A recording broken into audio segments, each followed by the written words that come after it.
Hi friends. இந்த பூசணிக்காய் பாருங்கள். இது இந்த கொடி அந்த இடம் காஞ்சிருச்சு. அதனால் இதை நீ வச்சுருந்தாலும் இது பெருசாகாது. இதை எடுத்துடலாம் நம்ம. ஆனால் ஒரு அளவான காயாக வந்திருக்கு. அப்பா விழுந்துருச்சு. எப்படி இருக்கு? இது பார்த்திங்கன்னா பிஞ்சு நிறைய விடுது. இந்த மாதிரி பூ எல்லாமே நிறையத்தான் இருக்குது.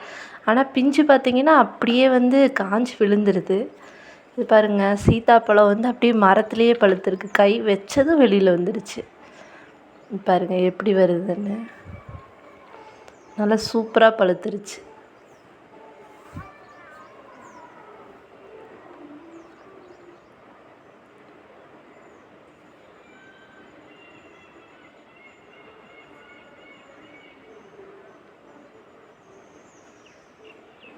அடுத்து பார்த்திங்கன்னா முள்ளங்கி.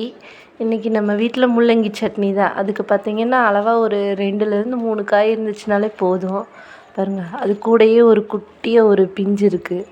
அதை அப்படியே மண்ணை வச்சு அப்படியே கொஞ்சம் அமுத்தி விட்டுட்டோம்னா அதுவும் அப்படியே பெருசாகிக்கும்.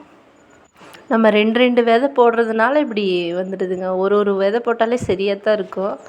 இது பாருங்கள், அடுத்து இன்னொரு கிழங்கு நல்லாவே திரண்டிருக்கு.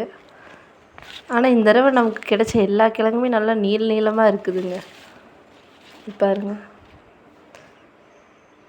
இது கொஞ்சம் இன்னும் முத்துல இருந்தாலும் பரவாயில்ல, சட்னிக்கு பத்தாததுனால ஒன்று எடுத்துக்கிறேன்.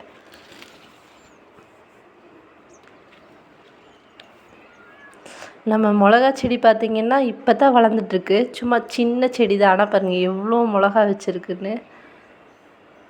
ஒரு 10 செடி இருந்தாலே வீட்டுக்கு போதுமான அளவுக்கு இருக்குங்க. இங்கே பாருங்கள், சும்மா சின்ன செடி தான். ஆனால் செடி ஃபுல்லாக காய் தான்.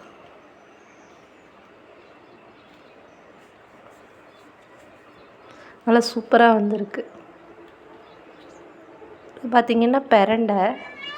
இது நான் அப்பப்போ இந்த மாதிரி நல்லா படர்ந்து வர அப்படியே கொஞ்சம் கொஞ்சமாக எடுத்து பக்கத்தில் ஊடி வச்சிட்ருக்கேன். அப்போ தான் இது எல்லாமே ஃபுல்லாக தழைஞ்சி வர்றப்போ நமக்கு சரியாக இருக்கும் சட்னிக்கு. இப்படி கிள்ளி விட்டோம்னா தான் இந்த மாதிரி சைடில் இருந்தெல்லாம் தழைஞ்சி வரும்.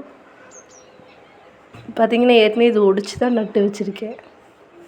அதனால தான் இப்படி நல்லா தழைஞ்சிருக்கு. பாருங்கள் எப்படி நல்லா தழைஞ்சி வருதுன்னு.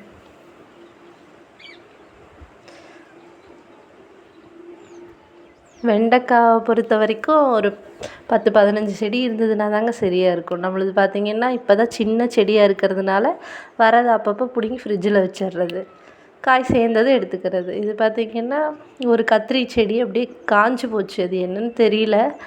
அதுக்கு பொதுவாக இனி வேறு ஏதாவது எடுத்து வைக்கணும். இங்கே பக்கத்துலேயே பார்த்திங்கன்னா அவரை, அது செடி அவரை பாருங்கள் எவ்வளோ அழகாக பூ அதில் பிஞ்சு அப்படியே இப்போ தாங்க வர ஆரம்பிச்சிருக்கு. வீட்டில் பொறுத்த வரைக்கும் கொடியை விட இந்த மாதிரி செடி அவரை போடுறப்ப இடம் பெருசாக செலவாகாது. சின்ன இடமா இருந்தாலும் அதில் நிறைய போட்டு எடுக்கலாம். இது பார்த்திங்களா சூப்பராக நல்லா படர்ந்து பூ வச்சுருக்கு. கத்திரி செடியில் இப்போ தான் அப்படியே பிஞ்சு வருதுங்க. இங்கே பாருங்கள் எவ்வளோ சூப்பராக இருக்குன்னு. இந்த காய் நல்லா பெருசாக வருங்க. குழம்புக்கெல்லாம் ஒரு காய் போட்டாலே போதும், அவ்வளோ பெரிய காயாக வரும்.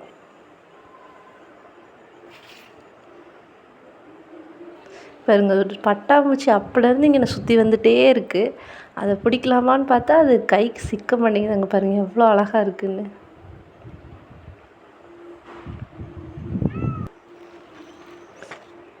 அவ்வளோதான், இன்றைக்கி நம்ம இது எடுத்தாச்சு. இது பார்த்திங்கன்னா அடுத்து நம்ம ரோஸ் செடியில் பார்த்திங்கன்னா இன்றைக்கி கலராக ஒயிட் கலர், பிங்க்கு, ரெட்டுன்னு அழகாக ரோஸ் அப்படியே கண்ணை பறிக்கிற மாதிரி இருக்குது. ஃபுல்லாக நம்ம குட்டீஸ்க்கு வச்சு விட்ற வேண்டியது தான். எங்கள் பாப்பாங்க 2 பேருமே அவங்க மேமுக்கெல்லாம் கொண்டுட்டு போய் கொடுப்பாங்க. பாருங்கள் எவ்வளோ அழகாக இருக்குங்க. இப்படி பூ பார்க்குறப்ப காலையில் அவ்வளோ ஒரு நிம்மதிங்க.